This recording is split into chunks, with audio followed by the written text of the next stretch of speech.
চিরদিনই তুমি যে আমার আজকের পর্ব দেখতে হলে আমাদের চ্যানেলটি সাবস্ক্রাইব করে সম্পূর্ণ ভিডিও না টেনে দেখতে থাকুন। গল্পের শুরুতে আমরা দেখতে পাবো আরজ্য শালিনীর কাছে যায় এবং জিজ্ঞাসা করে, শালিনী সব ঠিক তো? শালিনী হাসি দিয়ে উত্তর দেয়, আমার কথা ছেড়ে দাও, তোমার তো দেখি সব ঠিক মনে হচ্ছে, তাই না? তবে তুমি যা চেয়েছিলে সেটা আমি কখনো ভাবিনি যে সত্যি হবে। যা শুনে মানসির মনে নানান প্রশ্ন গিরি দিতে থাকে। সে শালিনীর কাছে গিয়ে জিজ্ঞাসা করে, কেন আজও দেখি কখনো বিয়ে করব না বলে ঠিক করেছিল? শালিনী হেসে বলে, কেন করবে না? এ সময় রাজলক্ষ্মী ঘটনা বলতে গেলে হঠাৎ কথা ঘুরিয়ে দেয়। শালিনীর মা বাবা সবাইকে আমন্ত্রণ জানায়, বলে চলুন খেতে বসুন। কলকাতায় এসে দেখলেন তো কত ঠান্ডা পড়েছে। আর্য যখন বলে, আপনাদের দেখে আমার খুব ভালো লাগছে, একজন অতিথি মৃদু হাসি দিয়ে বলে, জীবনে কি কেউ আবার দ্বিতীয় সুযোগ পায়? তখন মানসির কৌতূহল আরও বড় হয়ে ওঠে। মানসি বলে, দ্বিতীয় সুযোগ মানে কি? এরপর মিস্টার মেহেদার কথায় সবাই অনুপ্রাণিত হয়। আপনি তো আমাদের বহুদিনের পরিচিত, সব ক্রাইসিস পাশে ছিলেন, আর অর্ক এখন সম্পূর্ণ সুস্থ। অর্ক শালিনীকে দেখে বলে, সবকিছু দাদার জন্যই হয়েছে, তিনি আমাকে এত ভালোভাবে আগলে রেখেছেন। শালিনী অবাক হয়ে বলল, সেটা কি সত্যি সম্ভব? এদিকে রাজলক্ষ্মী ভাবতে থাকে, এগুলো কি অপর্ণা একা হতে পেরেছে? এরপর পার্টির সবচেয়ে বিশেষ মুহূর্ত আসে। রাজলক্ষ্মী ঘোষণা দেয়, আজ আমার পুত্রবধূ নিজের হাতে সকলের জন্য রান্না করেছে, আসুন খেতে বসি। সবাই টেবিলের চারপাশে বসে। মানসি মীরাকে কৌতূহলভাবে বলে, এরপর মজা হবে। মীরা তখন বলে, কি মজা? মানসি হাসতে হাসতে বলে, কলোনির মেয়ে রান্না করেছে, এবার দেখো কিভাবে অতীতের খাওয়াবে। মীরা চমকে জিজ্ঞাসা করে, তুমি কি জানো কি রান্না হয়েছে? মানসি উত্তর দেয়, কলোনির মেয়ে আর কি রান্না করবে, ওই তো রান্না করেছে, নিশ্চয়ই খিচুড়ি, বেগুনি বা কিছু বিশেষ তৈরি করেছে। অপর্ণা পরিপাটিভাবে টেবিলের খাবার সুন্দরভাবে পরিবেশন করেছে, যা দেখে সবাই অবাক হয়ে তাকিয়ে থাকে। এর মধ্যে রয়েছে গ্রিল ফিশ, ব্যাক ফিশ এবং আরও নানান রেসিপি। মীরা বিস্মিত হয়ে বলে, এটা কিভাবে সম্ভব? মানসি উত্তরে বলে, সবচেয়ে স্পেশাল হলো ব্যাক ফিশ। রাজলক্ষ্মী মনে মনে ভাবছে, ফিশ, এটা কি সত্যি সম্ভব? একজন অতিথি জিজ্ঞাসা করে, আমার জন্য কি রান্না হয়েছে? অপর্ণা হাসি দিয়ে উত্তর দেয়, জিতে আঙ্কেলের জন্য ভেজিটেরিয়ান আছে। সবাই অবাক চোখে তাকিয়ে থাকে অপর্ণার দিকে। ও কিভাবে জানলো তার নাম? অপর্ণা বলে, আমি জানতাম আপনি ভেজিটেরিয়ান। তখন রাজলক্ষ্মী সবাইকে বলে, ও আমাকে বলেছিল কে কি খেতে পছন্দ করে। শালীন তখন অবাক হয়ে অপর্ণাকে দেখছে আর ভাবছে, এটা কিভাবে সম্ভব? আর রাজলক্ষ্মী মনে মনে অবাক হয়ে বলছে, ও কি করে সবটা সাজাতে পেরেছে? মীরার মনের মধ্যেও তাই ভাবছে, ও আগেই রান্না করে ফেলেছে, আমি তো কিছু বলার আগেই ও সব রান্না করে ফেলেছে।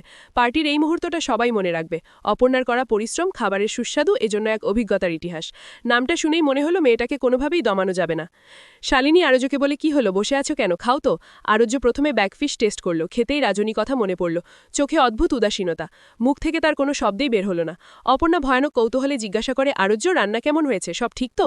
কিন্তু আরজ্য চামিচটা হাত থেকে আর ধরে রাখতে পারল না। অর্ক দ্রুত বলল, দাদা কি হলো? আরজ্য শুধু বলল, সরি আমি খাবো না।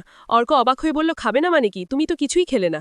আরজ্য তখন বলে, আমার একটু ডাইজেশনের সমস্যা হচ্ছে, তোমরা খাও। ওখান থেকে চলে যাওয়ার সময় অপর্ণা ছুটে গিয়ে আরজ্যকে জিজ্ঞাসা করে, আপনার শরীর খারাপ হয়েছে? কিন্তু আরজ্য কোনো উত্তর না দিয়ে চুপচাপ ওখান থেকে চলে যায়। অপর্ণা তখন ভাবতে থাকে, কি ব্যাপার, উত্তর না দিয়ে চলে গেলেন? এদিকে কিঙ্কর মুচকি হাসতে হাসতে বলল, আমি জানতাম এরকম কিছুই হবে। শালিনী এরপর ব্যাকফিশ টেস্ট করলো, তো একটু খেতেই তো সে হতবাক হয়ে যায়। সত্যি অপর্ণা রান্না করেছে। অপর্ণা রাজকীয়ভাবে বলল, হ্যাঁ, কেন ভালো হয়নি? শালিনী বিস্ময়ে বলল, এটা কি তোমাকে কেউ শিখিয়েছে? অপর্ণা হেসে বলল, না, আমি নিজের মতো করেই করেছি। অর্ক তখন কৌতূহল দিয়ে বলে, এখন তো ইন্টারনেটে এত রান্নার ভিডিও আছে, হয়তো সেটা দেখেই হয়েছে। অর্কও নিজে প্লেট থেকে খেয়ে মুগ্ধ হয়ে বলে, সত্যি অসাধারণ, একেবারে অবাক হওয়ার মতো। অপর্ণার রান্না দেখে সবাই মুগ্ধ। অপর্ণা ভাবছে, উনি কি সত্যি উপরে চলে গিয়েছেন? এদিকে মীরা তখন মানসিকে গিয়ে বলে, এই 5 নম্বর কলোনির মেয়েটাকে না কোনোভাবেই আন্ডার এস্টিমেট করা যাবে না। মীরাও টেস্ট করলো এবং অবাক হয়ে বলল, সত্যি তো অসাধারণ হয়েছে। অন্যদিকে দেখা যায় অপর্ণা যখন আরজ্য রুমে ঢোকে তখন দেখে দরজাটা বন্ধ। অর্ক রাজলক্ষ্মীকে বলে, মা তুমি একবার টেস্ট করো না। রাজলক্ষ্মী প্রথমে কিছুটা দ্বিধা থাকলে অবশেষে বলে, হ্যাঁ সত্যিই তো অসাধারণ হয়েছে, ভাবতেই পারিনি অপর্ণা তো ভালো রান্না করবে। শালিনী বলে, হ্যাঁ আমিও তো ওইটাই বলতে চাচ্ছি, আমি আগেও ঠিক এই ধরনের রান্না খেয়েছি। রাজলক্ষ্মী বলে, হ্যাঁ তুমি তো খেয়েছো, দেখো আমি আগে কতবার এমন রান্না করেছি, তারপরেও তো সুন্দরভাবে রান্না করতে পারিনি। আমি কখনো ভাবতেই পারিনি যে অপর্ণা এটা সুন্দরভাবে এত বানাতে পারবে। শালিনীর মা বলে, আরজু তো এখনো আসেনি, ঠিক আছে তো? কিঙ্কর বলে, আসলে কিছুদিন ধরে আরজুর শরীরটা ভালো নেই, ও একটু বিশ্রাম নিচ্ছে, তাই আমরা ভাবলাম প্রথমে খেয়ে নিন, তারপর আপনাদের অফিসে নিয়ে যাব। এতদিন ধরে আমাদের সঙ্গে যুক্ত, একবার নতুন ইংস লঞ্চ করেছে, দেখার সুযোগ পাবেন। তখন শালিনী বলে, এখন তো অফিস বন্ধ। কিঙ্কর বলে, না না, অনেকেই আছে, আমি বলে রেখেছি, ওরা অপেক্ষা করবে। মানসি তখন বলে, আরজু না গেলে তো ভালো হবে না, যদি সে যায় সবকিছু সুন্দর হবে। কিঙ্কর বলে, না না, ওকে বিশ্রাম করতে দাও, আমি আর মীরাই সব সামলে নিব। মীরা তখন বলে, হ্যাঁ হ্যাঁ কোনো সমস্যা নেই।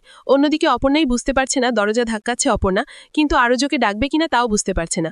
অপর্ণা বাইরে থেকে বলে, আপনি ঠিক আছেন তো? দরজাটা একটু খুলবেন, আমি ভিতরে আসতে চাই, আমার আপনার জন্য খুব টেনশন হচ্ছে। আরজ্য তখন ভিতর থেকে বলে, অপর্ণা আমি তোমাকে কি বলবো, তোমার বিশ্বাস হবে না, তুমি পুরো হুবহু সেই রান্না এত সুন্দরভাবেই করেছো। অপর্ণা বলে, স্যার দয়া করে একবার দরজাটা খুলেন না, দরজাটা খুলুন না, আমি সারাদিন খুব চিন্তিত আছি, আরজ্য বলে, আমি ঠিক আছে অপর্ণা, শুধু আমাকে একটু একা থাকতে দাও প্লিজ। অপর্ণা কান্না করতে চোখের জল মুছে বলে, ঠিক আছে, আমি নিচে চলে যাচ্ছি, কিন্তু দরকার হলে আমাকে অবশ্যই ডাকবেন। এদিকে শালিনী চুপচাপ রান্ধনী ঘরের দিকে তাকায়। শালিন তখন মনে মনে ভাবে, ওই ঘরটা কি সত্যি সেদিন থেকে বন্ধ হয়ে আছে? কেন জানি মনে হচ্ছে একটা অদ্ভুত অনুভূতি। ঠিক তখনই এখানে কিঙ্কর প্রবেশ করে। কিঙ্কর বলতে থাকে, গাড়ি রেডি? তখন রাজলক্ষ্মী শালিনীকে বলে, চলুন এগিয়ে দিয়ে আসি। কিঙ্কর মীরাকে বলে, মীরা তুমি একটু ওনাদের অফিসে নিয়ে গিয়ে সবটা দেখাও, আমার একটু কাজ আছে, এবং মনে হয় তুমি আমার থেকে অফিসের সবকিছু ভালো জানো। মীরা তখন বলে, ঠিক আছে। তারপর মীরা ওদেরকে নিয়ে চলে যায়। কিঙ্কর একা একা মনে মনে বলতে থাকে, আমাকে আরও কথা বলতেই হবে, এই পুরো পরিস্থিতি ঠিক করতে হবে। তো এভাবেই আজকের পর্বের আপডেটটি শেষ হয়ে যায়। আগামী পর্বে দেখা হবে নতুন নতুন রহস্য আর অপ্রত্যাশিত মুহূর্তের সঙ্গে। সে পর্যন্ত ভালো থাকুন, ধন্যবাদ। চিরদিনই তুমি যে আমার। আজকের পর্ব দেখতে হলে আমাদের চ্যানেলটি